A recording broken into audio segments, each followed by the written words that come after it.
굿모닝. 또 새로운 한 날이 시작되었습니다. 여러분, 이 한 날의 소중함을 기억하시고 또 여러분들의 삶의 소중함을 기억하시면서 오늘도 우리의 삶의 주인 되시는 주님과 함께 동행하시며 우리를 보호하시고 또 인도하시는 주님의 은혜가 여러분들의 삶 가운데, 여러분들의 가정 위에 함께 하시길 기도하겠습니다. 오늘은 5월 26일 목요일입니다. 오늘 우리에게 주시는 하나님의 말씀, 고린도전서 11장 27절부터 34절까지의 말씀, 우리 먼저 함께 봉독하시고 또 오늘도 말씀 함께 나누도록 하겠습니다. 그러므로 누구든지 주의 떡이나 잔을 합당하지 않게 먹고 마시는 자는 주의 몸과 피에 대하여 죄를 짓는 것이니라. 사람이 자기를 살피고 그 후에야 이 떡을 먹고 이 잔을 마실지니 주의 몸을 분별하지 못하고 먹고 마시는 자는 자기의 죄를 먹고 마시는 것이니라. 그러므로 너희 중에 약한 자와 병든 자가 많고 잠자는 자도 적지 아니하니 우리가 우리를 살폈으면 판단을 받지 아니하려니와 우리가 판단을 받는 것은 주께 징계를 받는 것이니 이는 우리로 세상과 함께 정죄함을 받지 않게 하려 하심이라. 그런즉 내 형제들아, 먹으러 모일 때에 서로 기다리라. 만일 누구든지 시장하거든 집에서 먹을지니 이는 너희의 모임이 판단받는 모임이 되지 않게 하려 함이라. 그 밖의 일들은 내가 언제든지 갈 때에 바로 잡으리라. 아멘. 아멘. 제가 얼마 전에 코로나를 앓고 나서요, 다 회복이 되고 음성 판단이 나왔는데도 후유증이라고 해야 되나요? 저는 원래 기관지가 좋지 않기 때문에 여러분들 예배 시간에도 또 이런 영상을 통해서도 이미 잘 아시겠지만 기침이 그렇게 멈추지가 않았습니다. 얼마나 기침 때문에 고생을 하고 또 이 기관지에 가래 같은 것들이 껴서 얼마나 호흡하는데도 불편했는지 몰랐지요. 얼마나 힘들었는지 모릅니다. 그런데 이런 약도 먹어보고 저런 약도 먹어보고 다 해봐도 안 되는데 저기 아틀란타에 계시는 제 이모부, 한의사 하시는 이모부께서 제가 갈 수는 없으니까 전화로 어떻게 보면 간접적으로 맥을 짚으시고 약을 보내주셨어요.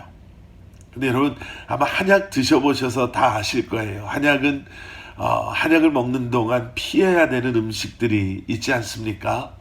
우리가 잘 아는 돼지고기라든지 무 같은 그런 것들부터 시작해서 또 특별한 약과 약초와 이렇게 좀 궁합이 맞지 않는다고 해야 되나요?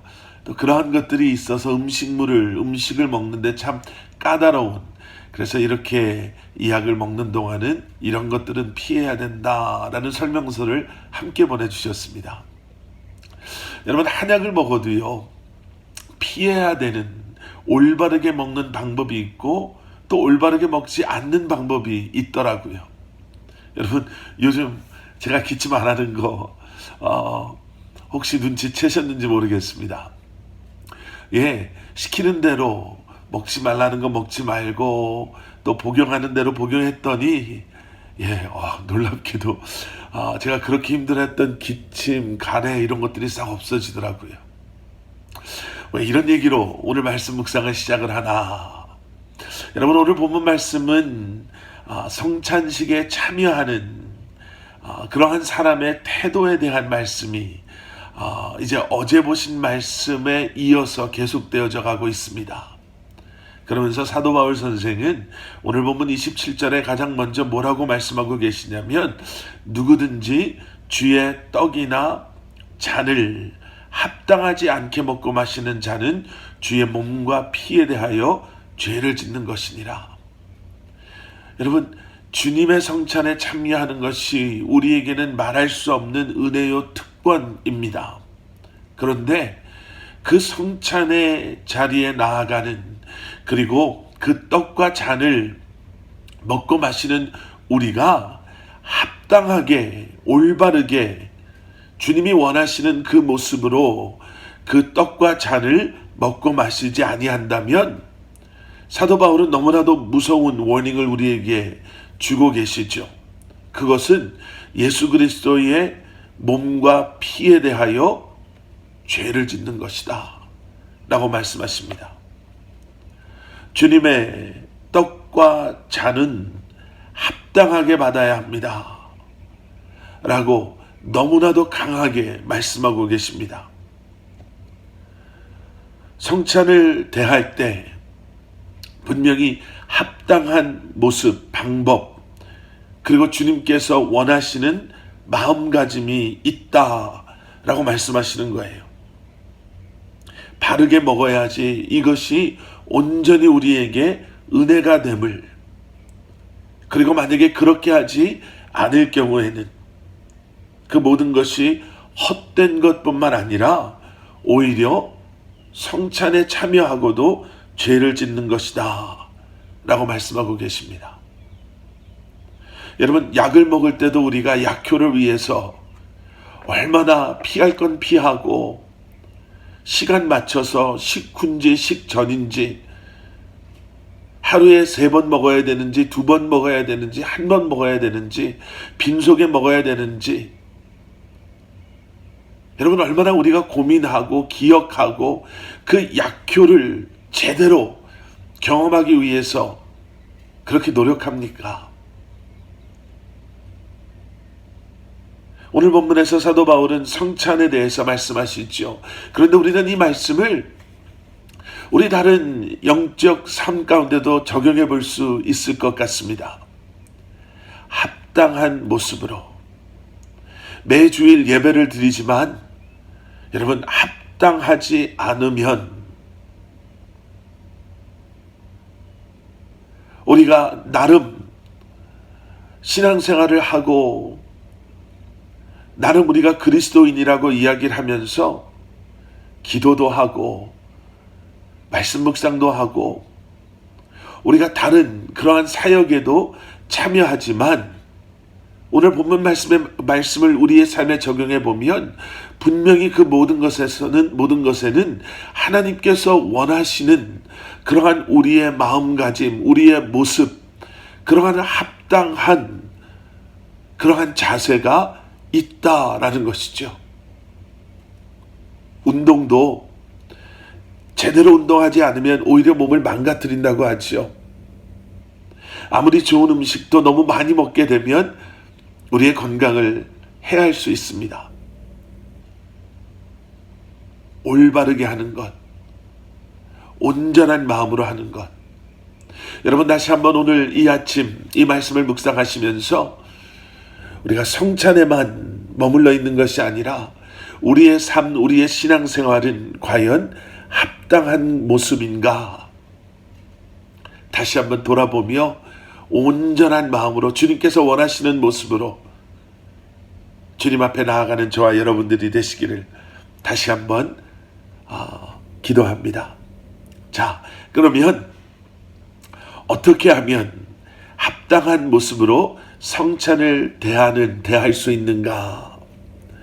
사도 바울 선생은 먼저 28절에서 이렇게 이야기합니다. 사람이 자기를 살피고 그 후에야 이 떡을 먹고 이 잔을 마실지니. 먼저 나를 돌아보라, 자신을 살펴라 라고 말씀하시죠. 과연 내가 준비되었는가? 주님의 성찬을 대하는 나의 모습이, 나의 마음가짐이, 나의 믿음이 어떠한가를 돌아보라 라고 말씀하시는 거예요. 계속되어지는 29절에서는 이렇게 말씀하십니다. 주의 몸을 분별하지 못하고 먹고 마시는 자는 자기의 죄를 먹고 마시는 것이니라. 성찬의 온전한 의미를 기억하지 못하고 알지 못하는 대로 그저 형식에 얽매여서 형식적으로 합당하지 못한 그러한 모습으로 먹고 마신다면 오히려 그것은 죄를 짓는 것이다 라고 경고하고 계시죠. 여러분, 우리의 모습을 돌아보는 것, 신앙생활을 하면서 우리에게 반드시 필요한 그러한 우리의 자세입니다. 주일 예배를 준비하며 기도하고 예배 시간 전에 나와서 주님 앞에 다시 한번 우리의 삶을 내려놓고 회개하며 온전한 예배자로 주님을 예배하게 해달라고 기도하는 그러한 모습. 하루를 시작하며 말씀을 묵상하고 말씀에 비춰진 내 모습을 주님 앞에 내려놓고 말씀을 붙잡고 새로운 한 날을 시작하는 우리의 모습.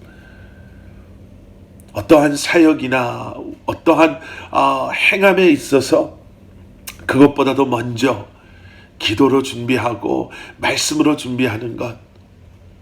여러분, 이것이 주님께서 원하시는 모습으로 주님 앞에 나아가는 그러한 우리의 마음, 우리의 삶이 되어야 할 것입니다. 자, 그리고 30절과 31절에 사도 바울은 또 이렇게 권면하고 계십니다. 그러므로 너희 중에 약한 자와 병든 자가 많고 잠자는 자도 적지 아니하니 우리가 우리를 살폈으면 판단을 받지 아니하려니와. 먼저 우리를 살피라 라고 말씀하신 사도 바울은 이제 우리 주변을 살피라 라고 말씀하십니다. 함께 성찬에 참여하는 그러한 지체들을 한번 생각해보고 기억하고 또 그들을 배려하고 그들을 살피라 라고 말씀하시죠. 나와 상황이 아니면 다른 상황에 있는 그러한 지체들, 또 돌봄이 필요하거나 아니면 미처 준비되지 않은 사람들이 있다면 주변을 돌아봄으로 그들이 과연 준비가 되었는지를 함께 생각해보고 그들을 살피고 배려할 수 있어야 된다라고 말씀하십니다. 오늘 본문 35절에 내 형제들아 먹으러 모일 때에 서로 기다려라 라는 이 기다리라 라는 말씀은 그 당시 성찬에 늦게 참여하는 사람들이 행여나 먼저 온 사람들 때문에 성찬에 참여하지 못하도록 그들을 기다리라는 말씀입니다. 그런데 이것을 우리는 또 이렇게도 생각해 볼 수 있겠지요. 우리가 서로를 사랑하라, 또 배려해줘라, 양보해라, 또 이해해줘라 라고 우리는 이 말씀을 이해할 수 있을 것입니다. 성찬을 통해서 우리에게 주시는 이 말씀, 그리고 이 말씀을 통해 생각해 볼 수 있는 우리의 모습, 여러분 다시 한번 어떠한 일을 행할 때나 우리가 어떠한 섬김의 자리에 있을 때에도 정말 우리는 합당한 모습으로 주님을 섬기고 또 예배하고 찬양하고 있는가, 우리가 먼저 우리 스스로를 살펴보고 또 우리 주변에 있는 지체들은 과연 이러한 나의 모습 때문에 실족하거나 실망하거나 아니면 기회를 얻지 못하지는 않을까, 또 우리 주변에 있는 사람들을 살펴보며 함께 은혜를 나누며 주님 앞에 나아가는 우리가 되어야 할 것입니다. 우리 함께 기도하시겠습니다. 사랑의 아버지 하나님, 주님 감사합니다. 주님, 늘 주님께서 원하시는 모습, 그리고 그러한 마음, 또 그러한 아버지 하나님 애티튜드를 가지고 주님을 예배하고 우리에게 맡겨주신 이 삶을 살아가며 또 섬김의 자리에서 주님 앞에 온전히 나아갈 수 있는 저희들 되게 하여 주시옵소서. 나를 생각하는 것 이상으로 남을 생각할 수 있고 배려할 수 있는 저희들 되게 하여 주시고, 또 함께 은혜의 자리에서 주님을 예배하며 세워져 가는 저희들, 그러한 공동체가 될 수 있도록 성령 하나님 역사하여 주시옵소서. 예수 그리스도 이름 받들어 간절히 기도드려 싸움나이다. 아멘.